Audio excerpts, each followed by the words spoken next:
the Phantom screen. And as you can see, we had to put a little dot right here so people wouldn't walk into it. There's the name right there. The way it works is, it works on a magnet. This is a long, giant magnet here. And on the other side is another very long and giant magnet. And they're pretty cool because they don't swing open. Just go like that, bam, you're done.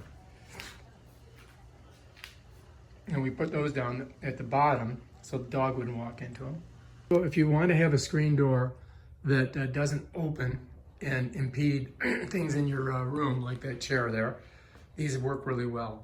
Because all they do is roll right up. It just rolls up inside of this little compartment, and it has a spring on it, spring loaded, and then you pull it out, and bam, there you go. Very easy peasy. And that's what it looks like in the back. Now let's check out the one in front.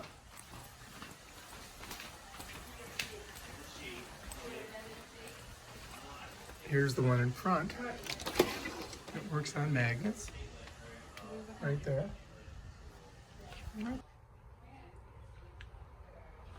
As you can see, pop it off the magnet, slides back. This side over here, magnets articulate with those two. Pull it, and it stays. That's it. It's invisible. We put this here so nobody would walk into it. All right, if you like this video, subscribe to my channel and check out my other awesome videos on stuff. Peace out.